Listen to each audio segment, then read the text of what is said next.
El error diario no ocurre al final del día, ocurre al principio. No cuando estás cansado, sino cuando todavía tienes toda tu energía intacta. Jim Rohn lo explicaba de forma directa.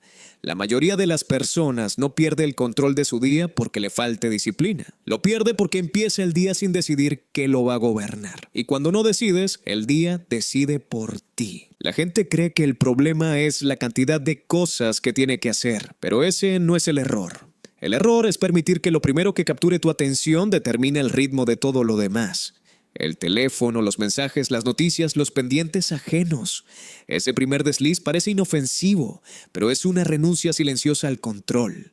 Jim Rohn decía que si no tomas control de tu mañana, pasarás el resto del día reaccionando. Y reaccionar no es liderar tu tiempo, es perseguirlo. Cuando arrancas el día sin intención, te colocas automáticamente en modo respuesta. Respondes a estímulos, a demandas, a interrupciones.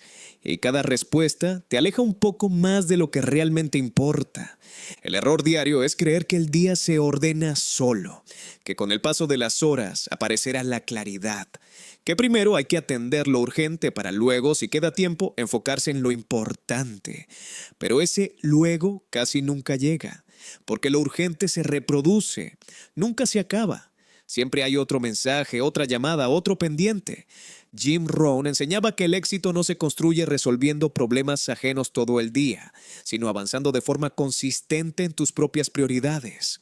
Pero para eso necesitas una decisión temprana, antes de que el ruido aparezca, antes de que el mundo empiece a pedirte cosas. Cuando no decides qué vas a hacer con tus primeras horas, entregas tus mejores momentos mentales a tareas de bajo valor, y eso tiene un costo enorme. No solo en productividad, sino en sensación de control. Terminas el día cansado y con la impresión de que el tiempo se te fue cuando en realidad lo cediste. El error no es estar ocupado. El error es confundir ocupación con progreso. Jim Rohn repetía que la actividad no siempre conduce al logro. Puedes estar en movimiento todo el día y no avanzar un centímetro en lo que realmente cambia tu vida. La raíz del problema es mental. Es la falta de una decisión clara sobre qué merece tu atención. Cuando no hay una prioridad definida, cualquier cosa compite en igualdad de condiciones. Y en ese escenario, lo más fácil suele ganar. La gente que vive así desarrolla una relación tensa con el tiempo. Siempre siente que corre detrás de él. Siempre siente que va tarde. Siempre siente que el día no alcanza.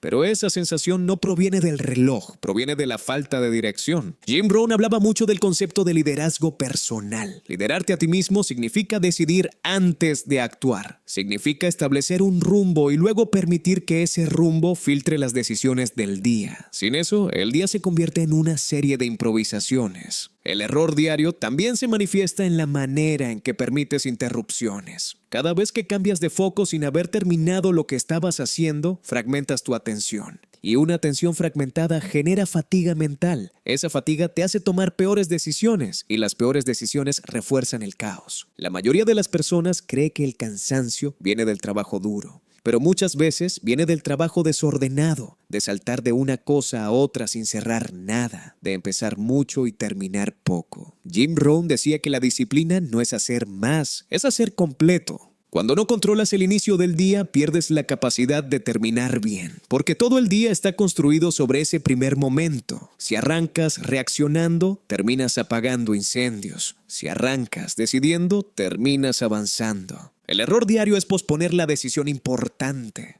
Decirte que luego verás qué es lo más relevante, que primero hay que ponerse al corriente, que primero hay que responder. Pero el tiempo no premia a quien se pone al corriente, premia a quien avanza en lo esencial. Jim Rohn insistía en que cada día debe tener una intención central, no 10, una. Algo que, si lo completas, hace que el día valga la pena incluso si todo lo demás se complica. Sin esa intención, el día se diluye. La gente que pierde el control de su día suele tener buenas intenciones. Quiere mejorar, quiere avanzar, quiere organizarse, pero confunde intención con decisión. Y mientras no haya decisión, la intención no tiene fuerza. El error también está en creer que planear te quita tiempo, cuando en realidad te lo devuelve. Unos minutos de claridad al inicio del día evitan horas de desorden después. Jim Rohn decía que la planificación es una forma de respeto hacia tu propio tiempo. Cuando no planificas, te expones a la urgencia constante. Y la urgencia es enemiga del control, porque obliga a reaccionar rápido, no a pensar bien, te empuja a lo inmediato, no a lo importante. El día se te escapa de las manos cuando permites que otros definan tus prioridades, no porque esas prioridades sean malas, sino porque no son las tuyas. Y vivir siempre en función de lo que otros necesitan termina erosionando tu sensación de dirección. Jim Rohn hablaba de vivir con propósito. El propósito no es algo abstracto, se manifiesta en cómo usas tus horas, en qué eliges hacer primero, en qué decides no hacer. El error diario no es grande ni dramático, es pequeño y repetido. Es abrir el teléfono antes de decidir, es responder antes de pensar, es empezar por lo fácil en lugar de lo importante, es negociar contigo mismo una y otra vez. Y como todo error repetido, se vuelve hábito, un hábito de desorden. Un hábito de reacción, un hábito que te roba el control sin que lo notes. La buena noticia es que ese error se puede corregir, no con fuerza de voluntad, sino con conciencia, con una decisión simple pero firme. No empezar el día sin decidir qué lo va a gobernar. Jim Rohn lo resumía de forma clara. O tú diseñas tu día, o alguien más lo hará por ti. Y casi siempre, ese alguien no tiene tus mejores intereses en mente. Cuando corriges ese error diario, el día deja de sentirse caótico, la mente se calma, el avance se vuelve visible. No porque todo sea perfecto, sino porque tú estás dirigiendo. Ahí recuperas el control, no cuando trabajas más, sino cuando decides mejor.